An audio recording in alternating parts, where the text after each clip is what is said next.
Good evening and welcome to Global Lens News. This is Saadia Afzaal. In February 2026, the United States launched military strikes against Iran, joining a rapidly escalating conflict in the Middle East.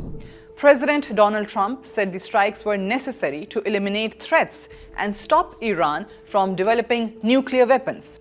But inside the United States, the reaction has been deeply divided. Many politicians, legal experts, and even religious leaders say the war may be illegal, unconstitutional, and harmful to American interests. Some critics even argue the United States is being dragged into a conflict primarily driven by Benjamin Netanyahu and Israel, not by American security needs. And that's why recently Director of Counterterrorism Center, a far-right political figure and supporter of Donald Trump, Joe Kent, resigned from his position in protest of the war in Iran. So why is there so much opposition inside America itself? One of the biggest arguments against the war is constitutional authority. Under the US Constitution, the power to declare war belongs to Congress, not the president. Critics say the strikes against Iran were launched without congressional approval, making them unconstitutional.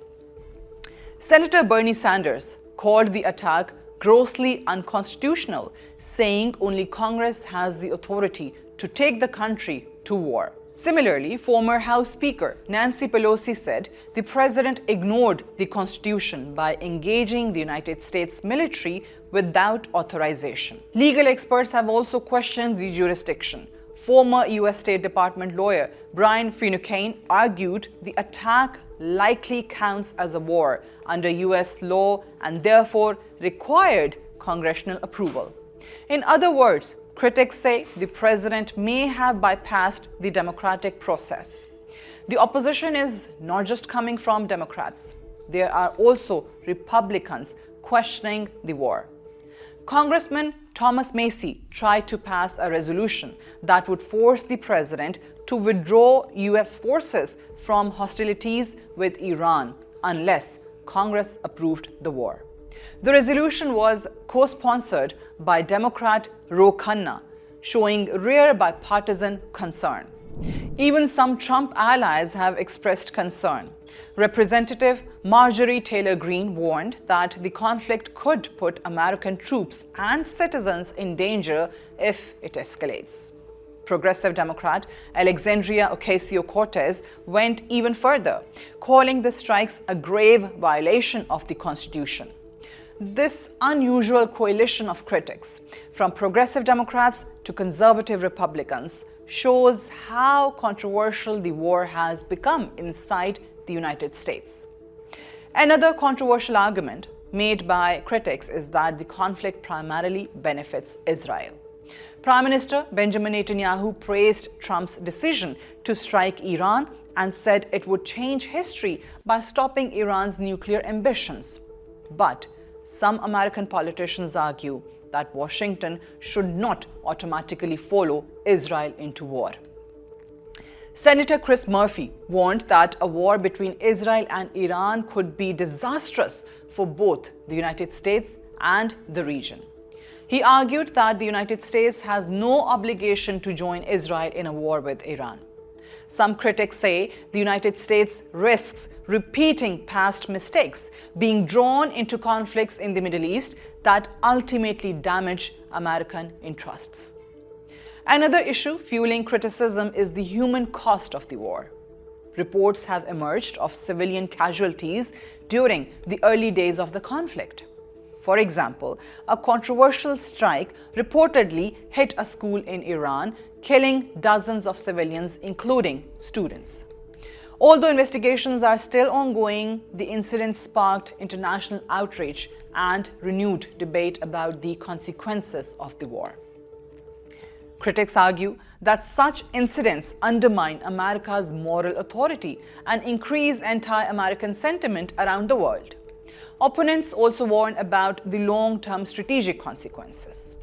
War with Iran could destabilize the entire Middle East, a region that controls a significant portion of the world's energy supply. A wider conflict could disrupt global oil markets and damage the global economy, which has already started. Inside the United States, public support for the war is already limited. Some polls suggest less than 1/3 of Americans support the military strikes. That means the administration could face increasing political pressure if the conflict continues. Interestingly, criticism has also come from religious leaders. Cardinal Robert W. McElroy, the Archbishop of Washington, strongly condemned the war. He said the conflict does not meet the moral standards of a just war and warned about the dangers of preventive military action. The Catholic Church has traditionally opposed wars that lack clear defensive justification. This shows that opposition to the conflict extends beyond politics into moral and ethical concerns. The war with Iran has become one of the most controversial foreign policy decisions of Donald Trump's presidency. Supporters argue it is necessary to stop Iran's nuclear ambitions and protect American allies.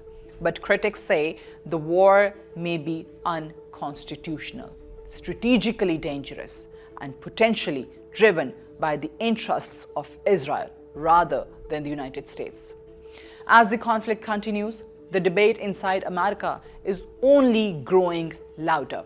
And the ultimate question remains, is this a necessary defense of national security or another war the United States should never have entered? If you found this analysis useful, subscribe for more deep dives into global geopolitics. Do you think the United States should be involved in the Iran conflict? Let me know in the comments. This is Saadia Afzaal for Global Lens News.